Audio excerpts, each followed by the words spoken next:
The lights in the FBI's Washington, D.C. headquarters were low, the air tense with late-night urgency. Kash Patel, recently appointed director of the FBI, sat alone in his office, staring at the glowing screen of his laptop. It was nearly midnight when his secure alert pinged. An anonymous post on X had just gone viral. At first glance, it seemed like nothing, but then his eyes narrowed. The post showed a screenshot of an email. It had his name, his title, his words, or what looked like them. The subject line was bold and chilling. Need to protect sensitive information to ensure national security.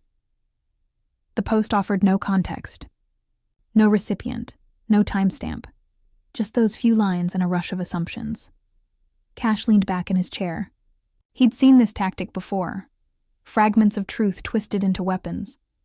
Within minutes, cable news hosts were picking it up. But it wasn't until he saw Joy Behar on The View the next morning that he understood what was coming. Joy Behar held a printout of the email in her hand like it was a trophy. Her expression was smug, her voice carefully balanced between amusement and accusation. "I'm not saying this email is real," she said with a sly smile. "But if it is, it shows who Mr. Patel really is, a manipulator of information for political gain." The live audience gasped and buzzed. The co-hosts exchanged glances. The camera zoomed in. It didn't matter that Joy said if. The damage was already underway. The words had weight. And Kash Patel's name was now attached to something dark, something whispered, something viral. At FBI HQ, Patel's phone began vibrating non-stop. His comms director, Sophia, burst into his office. "They're turning this into a scandal," she said breathlessly. "It's everywhere. Twitter, news alerts, even late-night shows. Joy Behar basically called you a traitor on live TV." Kash stayed silent. His face was calm, but his mind moved fast. He reached across his desk and picked up a printed copy of the same email. He read it again, carefully, then placed it back on the table like a chess piece. "Get in touch with The View," he said quietly. Sophia stared. "You're not seriously thinking?" "I want to go on the show," Kash said, voice steady. "Live tomorrow." Sophia blinked. "You're walking into their trap. They want a reaction." Kash stood, adjusting the cuffs of his shirt. "Then I'll give them one, but not the one they're expecting." Back in New York, the team behind The View was celebrating. Clips of Joy's segment were trending. Hashtags had started flying. Kash leak, nar email gate, nar Patel files. Everyone assumed Kash would stay quiet, issue a statement, maybe have a spokesperson do damage control, but show up in person? No way. "He won't come," Joy said confidently to her producer. "He'll let his press team do the cleanup, trust me." But less than an hour later, a call came into the control room. "He's coming," the stage manager said, clipboard in hand. The producer looked up, confused. "Who's coming?" "Kash Patel," the stage manager said. "In person. Tomorrow. Morning." The room went still. Joy Behar's smile faltered for the first time. "He's actually coming?" The producer nodded. "And he's bringing documents." Joy looked away for a moment, then took a deep breath. "Let's be ready." The next morning, the CBS building in Manhattan was unusually quiet. The crew set up faster than usual, tension in their movements. Everyone kept checking the hallway. Was he really coming? At 8:12 a.m., Kash Patel walked through the side entrance. No entourage, no bodyguards. Just a black suit and a brown leather folder held tightly under his arm. The receptionist didn't even need to ask his name. She just stared, frozen. Upstairs, Joy was having makeup retouches, laughing with co-hosts. The tension hadn't reached her yet. But then the whisper came. "He's here. Green room, alone." Joy stopped laughing. "What's he bringing?" she asked. "A stack of documents," the assistant said. Joy looked into the mirror. For the first time, there was doubt in her eyes. In the green room, Kash adjusted his tie and looked into the mirror. His phone buzzed. A text from Sophia. "You sure you want to go head-to-head on their stage?" Kash typed a short reply. They chose the headline. "I'm bringing the whole story." The show's theme music echoed through the studio. The cameras turned on. Joy Behar walked on stage, smiling again, but it wasn't the same smile as yesterday. Something had changed. Because this time, the man she tried to expose wasn't running. He was already in the building. The studio lights beamed down as the IO stop opening theme of The View faded and the camera zoomed in on Joy Behar. Her voice was smooth, professional, but carried the weight of expectation. She smiled into the lens, but her hands fidgeted slightly beneath the table. "Yesterday we discussed a rather concerning email that allegedly came from FBI Director Kash Patel," she began. "And in an unexpected turn, Mr. Patel has agreed to join us today. Live, right here." The audience clapped politely, unsure of what was coming. Cameras shifted to the side stage. And then he walked out. Kash Patel stepped into the spotlight like a man stepping onto a battlefield. Dressed sharply in a tailored black suit, he moved, with purpose, his face unreadable. In one hand, he held the same brown leather folder. He shook hands with the co-hosts, then took his seat beside Joy. The tension in the room rose like steam from boiling water. "Mr. Patel," Joy said, her tone slightly more formal now. "Thank you for being here." "Thanks for the invitation," Kash replied calmly. "Though I didn't get one. I had to make my own." A few nervous laughs from the audience. Joy raised an eyebrow but moved forward. "So," she said, picking up the email again, "this was sent to us anonymously, and your name is on it. Are you denying you wrote this?" Kash didn't blink. He looked at her, then at the camera. "I'm saying your audience deserves the full story, not a headline ripped out of context." He opened the folder and placed a stack of papers on the table. "This is the full email thread, including timestamps, headers, and internal security protocols. You'll notice it's part of a classified debrief about an ongoing foreign intelligence threat, not a political cover-up." Joy leaned forward, scanning the top page. Her expression shifted slightly, but she covered it quickly. "But why use vague language like protect sensitive information? That sounds like national security work," Kash cut in, his voice firm. "We don't put classified material in emails, Joy. That line is standard protocol when we're flagging a high-level risk for in-person review." One of the co-hosts chimed in. "So you're saying this entire controversy was created by misinterpretation?" "I'm saying it was built by design," Kash said. "Someone leaked one line from an email chain of 30. That's not an accident. That's sabotage." Joy tried to shift the narrative. "But why would someone leak it to us?" "You tell me," he said. "Who benefits from undermining the FBI director on live TV? Who benefits from chaos just weeks before a key foreign policy briefing?" That line landed heavy. The audience was dead silent. Behind the cameras, producers exchanged worried glances. Joy attempted one last pivot. "You've been known as a Trump ally. Isn't this about politics more than truth?" Kash smiled, but it didn't reach his eyes. "I've worked under multiple presidents, Republican and Democrat. My loyalty is to national security, not party lines. But you read an unverified email on national television without giving me a chance to explain. So I came here." He slid a second document toward her. "This is the official response from the Office of the Inspector General. They've already reviewed the email. Their conclusion? No misconduct. No breach. No manipulation." Joy looked down.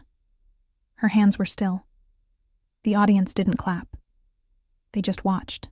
"Your show made me a symbol of conspiracy," Kash continued. "But the real conspiracy is the one no one's talking about. Who leaked that email? And why?" The camera caught Joy swallowing hard. There was no clever line this time, no smirk. She simply said, "We'll be right back after this break." The commercial rolled, but backstage, no one was moving. The director stared at the monitor. A staffer whispered, "We thought we had him." Another replied, "He just flipped." The whole script, live. Kash stood silently, gathering his papers. Sophia texted from DC, "You just changed the story. Check X." He opened his phone. Just Patel unedited was trending. So was Behar backpedals. And then he saw it, another leak. A second email, this time not from him, but from a congressional staffer. The subject line read, "Feeding the View, Target Patel segment confirmed." He stared at the screen, his jaw tightening. This wasn't over. It had just begun.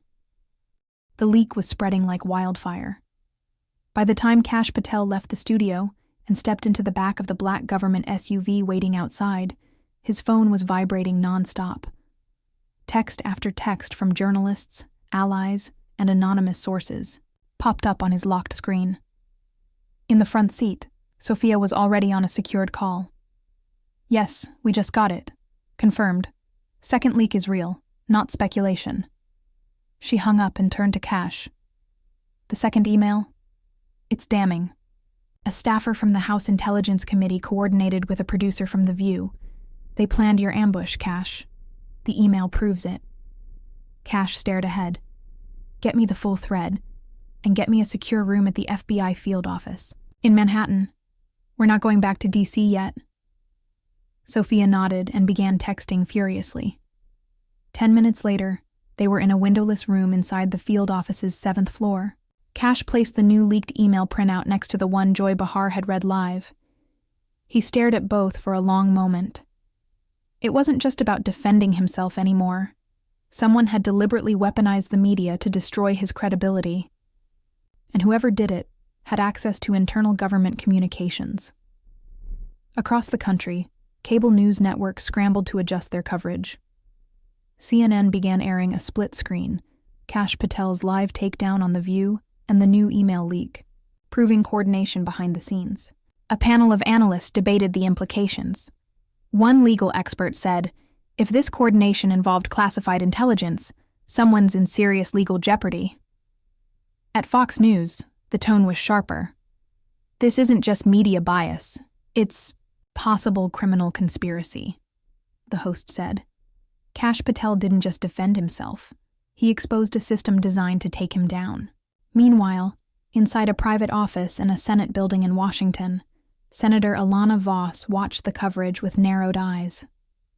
As a senior member of the Intelligence Committee, she had already begun to suspect there were moles leaking information. Now she had proof. She dialed a number from a secure line. "Director Patel," she said when Kash picked up. "I'm convening an emergency committee session tomorrow morning. Behind closed doors, we need to talk about these leaks." "I'll be there," Kash said, "and I'm bringing everything." After hanging up, he turned to Sophia. "We need to find out who that staffer is. I want their full file." Sophia nodded. "Already on it. Name's Lucas Hammond, mid-level intel staffer, young, connected, and apparently not afraid to play dirty." Kash picked up the original folder he had taken to the show. He added the printouts of the new leaks and closed it slowly. "Lucas Hammond didn't act alone. There's more to this, and I'm going to drag it all into the light." As evening fell, a third leak hit social media. But this one was different. It was a video, grainy and taken from a phone inside The View's production office. It showed Joy Behar laughing with a producer before the episode aired. "If he shows up, let him. We'll make him dance," she joked. "And if he doesn't, even better, we bury him." The video went viral within minutes. Hashtags like "Mer Setup Show" and "Doe Media Conspiracy" surged on X. The story had mutated. What began as an attack on Patel was becoming a scandal of its own, pulling in the press, Congress, and possibly even federal oversight. At midnight, Kash sat alone in his hotel room. He scrolled through the headlines quietly. He wasn't celebrating. He was planning. There was still one piece missing. The original anonymous account on X, the one that had posted the first leaked email. Patel's cyber forensics team had traced the account's activity. It posted from Washington, D.C., always, around 3 a.m., always deleted posts within 5 minutes. Whoever ran it knew how to cover their tracks. Sophia called again. "We might have found something," she said. "There's a shared Wi-Fi login at a Senate coffee shop, used by someone accessing both Patel-related files and that X account. Guess whose Senate office is next door?" "Whose?" "Senator Randall Cooper." Kash didn't say anything. Cooper was a longtime critic of Patel. He had fought his FBI appointment, called him a partisan foot soldier, and pushed for public hearings. But this? If Cooper's staff had a hand in the leak, or worse, in manipulating media narratives. Kash closed his laptop and stood. "Tomorrow," he said, "we confront Congress." And this time, there would be cameras rolling. The Senate Intelligence Committee met in closed session just past 9 a.m. The room was cold, windowless, and heavily guarded. No phones, no reporters, just polished wood, deep shadows, and the quiet pressure of powerful people speaking softly behind sealed doors. Kash Patel sat at the far end of the long mahogany table, a leather folder in front of him. His face was unreadable. Across from him sat Senator Alana Voss, sleeves rolled, glasses perched low, already flipping through briefing notes. On her left sat Senator Randall Cooper, the man Kash suspected was tied to the leak. Cooper leaned back, arms crossed, his expression a mask of casual disinterest, but his eyes didn't leave Kash. "Director Patel," Voss began, her tone firm but respectful. "We're not here to stage a trial. We're here because information has been leaked that threatens national security. We need to know how, why, and whether the FBI can still be trusted to lead internal investigations into its own leadership." Kash didn't flinch. "Senator, the leaks didn't come from the Bureau. They came from inside this building." He opened the folder and began laying out pages, copies of the email leaks, timestamps, screenshots of deleted posts from the anonymous X account, and then the Wi-Fi logs. He didn't raise his voice. He didn't need to. The evidence did the talking. The anonymous account that posted the first email, accessed from Capitol Hill Wi-Fi, 3 times, same location, same time window. And the device used also accessed. "Files tied to my confirmation hearings." There was a low stir in the room. "And then we cross-checked that with internal surveillance. Guess who was logged into that Wi-Fi at all 3 instances?" He slid a final page across the table. It bore one name, Lucas Hammond. Senator Cooper sat up straighter. "This is a witch hunt. One of your own documents gets out and now you're blaming congressional staffers?" "I'm not blaming," Kash replied coolly. "I'm proving." He reached for a tablet and pressed play. A grainy security feed from a Senate hallway appeared, time-stamped 2 days before the leak. Lucas Hammond was visible, talking to a woman later identified as a View producer. They shook hands. She passed him an envelope. Senator Voss leaned forward. "Do you have audio?" "No," Kash said, "but the pattern speaks louder." After that meeting, the producer logged into her email, downloaded the Patel document, and forwarded it to an anonymous Gmail account. That account posted the leak. The room fell silent. Cooper was visibly tense now. "Even if that's true, you're still suggesting motive without proof. Maybe this Hammond kid went rogue." Kash nodded. "That's what I thought too. Until last night." He pulled out a small USB drive and passed it to Senator Voss. "It's a recording from a federal wire.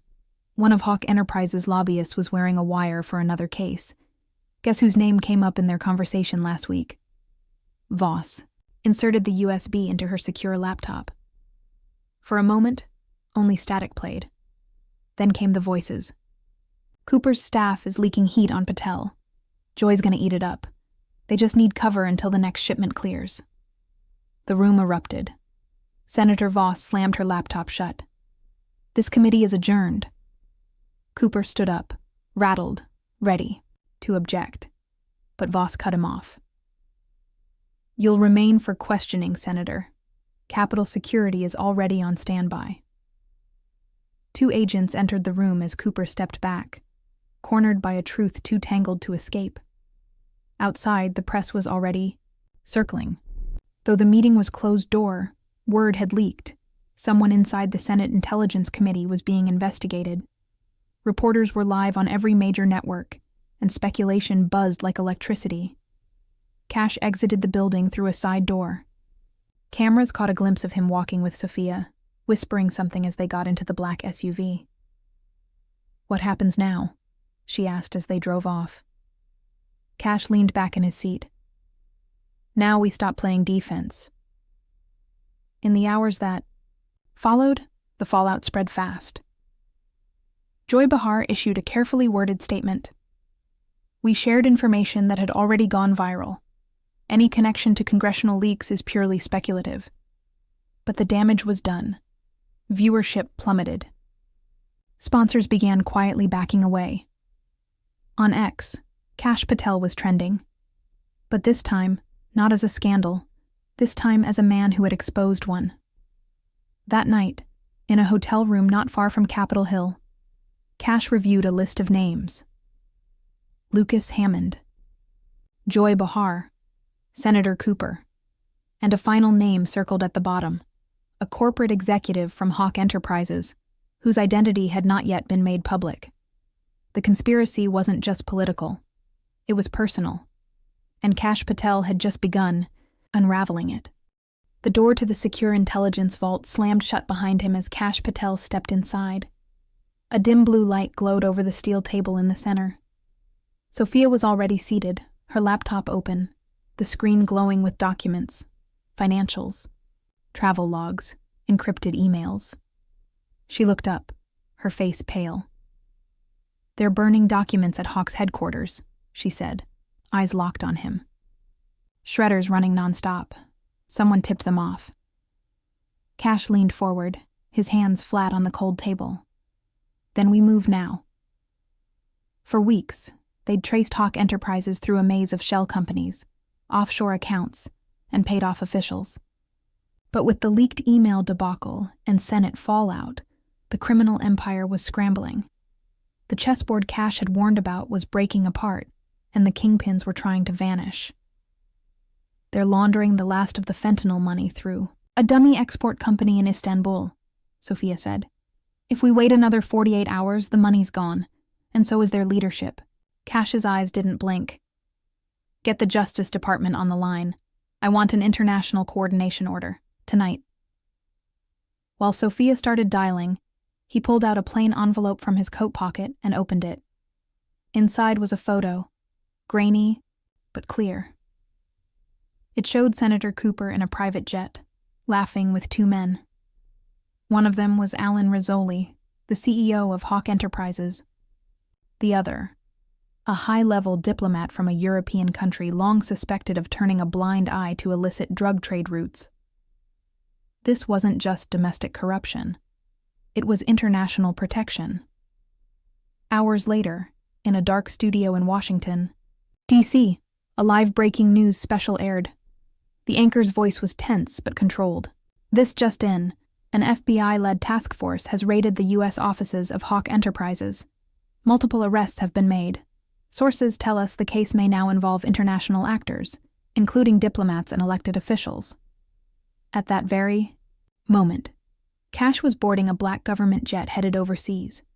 He had one mission: get to Istanbul before the final funds were transferred.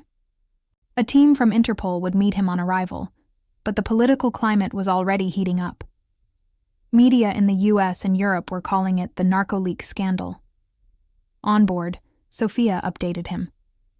Behar's team issued another statement. She's denying coordination with Senator Cooper, but an internal CBS memo just leaked. Her producer met with one of Hawk's lawyers a week before the segment. Kash exhaled through his nose.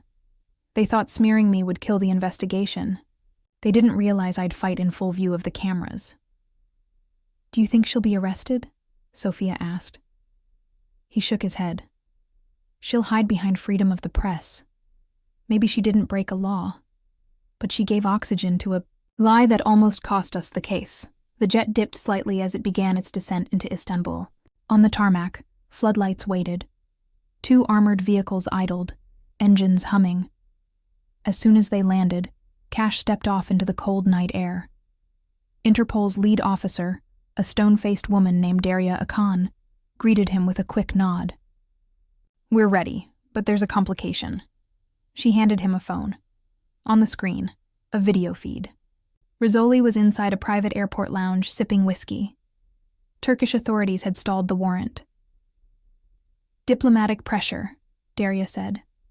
They're claiming he's protected. Political asylum may be filed within the hour. Kash didn't. Wait. Then we use the media the same way they did. Back in D.C., newsrooms were quieting for the night when phones began lighting up. An anonymous drop of encrypted documents hit 3 major networks simultaneously.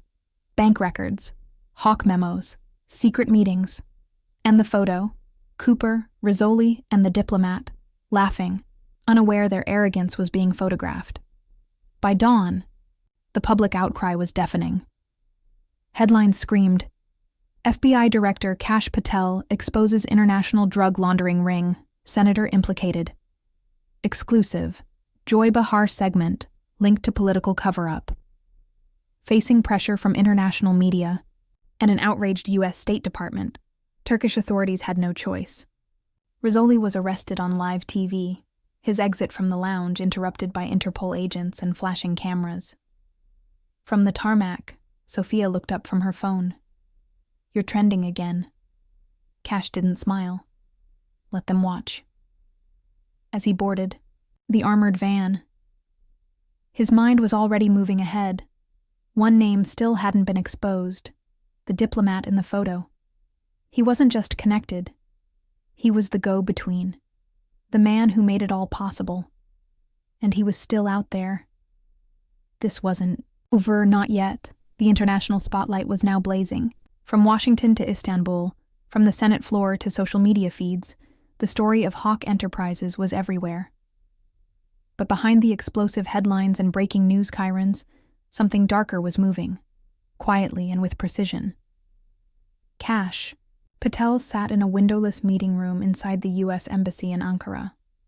Across from him was Daria Akan, Interpol's lead investigator. Her arms crossed as a tablet sat between them. A red-circled photo glowed on the screen. The diplomat. In the photo is Emir Taluk, she said. He's not just any envoy. He's been protected by layers of immunity. But more importantly, he's been untouchable for over a decade. Kash leaned in. Until now. Taluk's been brokering silent deals between Hawk Enterprises and corrupt officials in Europe. Arms, drugs, protection, all laundered through. Diplomatic immunity. Sophia entered with a document in hand. We just intercepted a message from Taluk's team. He's planning to board a private flight to Geneva in 3 hours. After that, he disappears behind UN protections. Kash didn't hesitate. We intercept the plane before it takes off. This time there's no press, no show, just results. Outside, the embassy compound buzzed as a convoy of black SUVs pulled into formation. Turkish authorities were hesitant, but no longer in control. The State Department had cleared it. Taluk was now considered a national security threat. His protections were no longer guaranteed. At the same time, in Washington, D.C., Senator Cooper's office was in chaos. The photo of him with Rizzoli had gone viral. He issued a late-night statement claiming the meeting was incidental and years ago, but it didn't matter. News networks were replaying the clip of Kash on The View, showing the same image. The damage was done. A source inside the Justice Department leaked a tip to CNN. Federal investigators were preparing to subpoena Joy Behar's producers for communication records with Hawk Enterprises' legal team. On Capitol Hill, whispers began. Cooper might resign. But while the media storm raged back home, Kash had only one focus: Taluk. Inside the Ankara airfield, spotlights cut through the dark. A Gulfstream jet sat on the runway, engines warming. Taluk, wearing a navy blue overcoat and dark glasses, was already walking up the stairs when the convoy screeched to a halt. "Kash, we're too late," Sophia muttered. Kash stepped out, of the SUV anyway. His eyes locked on the plane. Then, an unexpected stroke of luck. The pilot stepped out of the cockpit window and waved his arms furiously at Taluk. Turkish Airspace Command had denied clearance to take off. Taluk froze. 2 Interpol agents moved in quietly, flanking him. "You have no jurisdiction," Taluk snapped. "I'm protected." Durya walked calmly toward him, holding a packet. "This is a cross-border corruption mandate signed by 10 nations. You're under arrest for facilitating drug trafficking, money laundering, and conspiracy against public officials."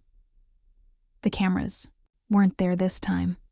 No reporters, no broadcast, just a cold, quiet takedown under the stars. Back at the embassy, Kash finally allowed himself to breathe. "We got him," Sophia said, smiling. "Not yet," Kash replied. "He'll try to cut a deal." "What if he talks?" Kash looked out the window, the distant lights of the airfield still blinking in the night. "If he talks, this won't just take down a few politicians. This could collapse everything we thought was untouchable. Diplomatic protections, media alliances, financial systems." Sophia was quiet. "And if he doesn't?" Kash's voice dropped to a whisper. "Then we'll dig until someone else does." Meanwhile, at CBS headquarters in New York, producers scrambled. Joy Behar had gone silent. Her social media pages were locked. Rumors spread that she'd hired legal counsel. A congressional committee was rumored to be forming, a probe into media manipulation and influence by foreign-backed criminal networks. The View's upcoming episode was canceled due to unforeseen scheduling issues. But the world had seen enough. Kash Patel, once a controversial figure in Washington, was now the man who'd exposed an international drug empire, cornered a corrupt diplomat, and shattered a media facade live on air. He didn't crave praise.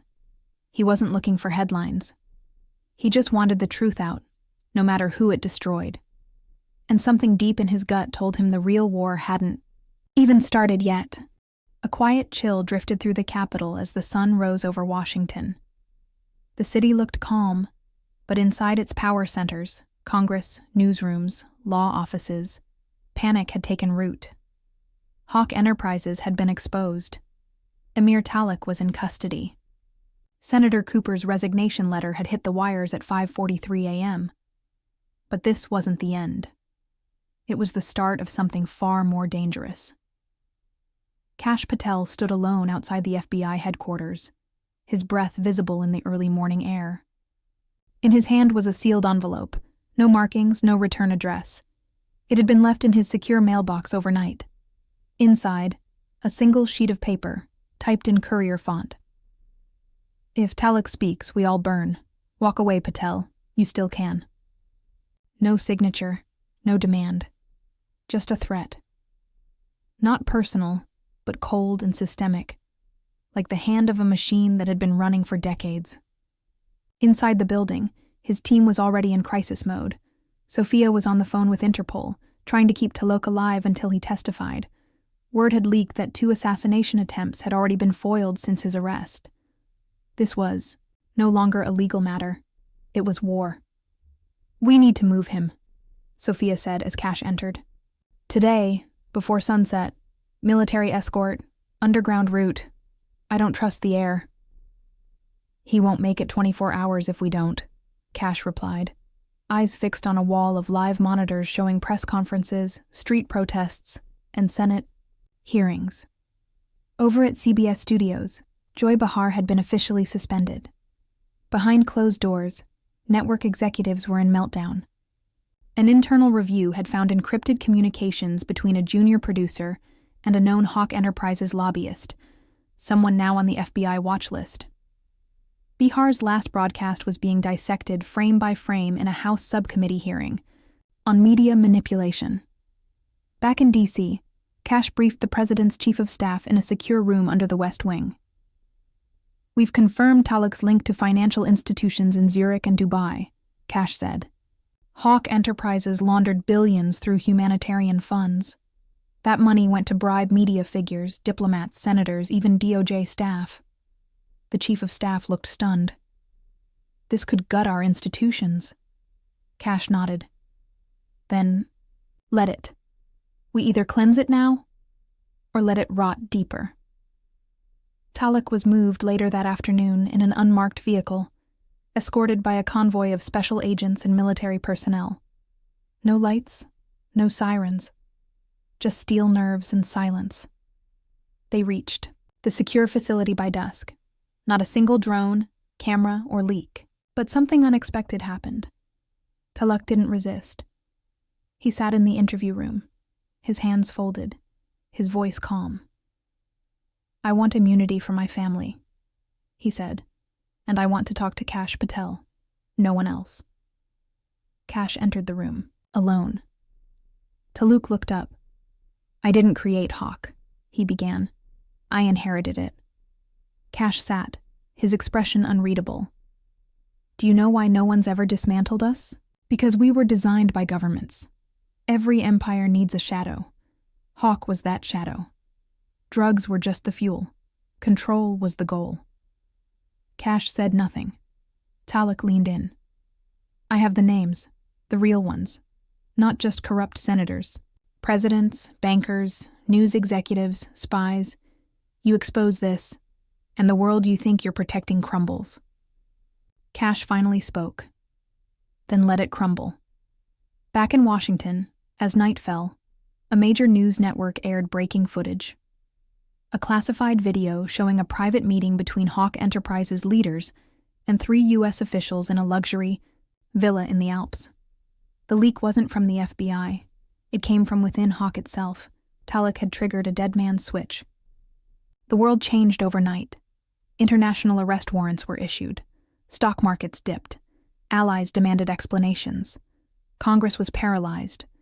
But amidst the chaos, something else stirred. Trust. Not in institutions, not in leaders, but in the truth. Kash Patel walked out of the secure facility at dawn. No cameras followed him this time. No headlines screamed his name. He didn't need them. The message was already out. Some wars are fought with guns, others with truth. And this one had only just begun.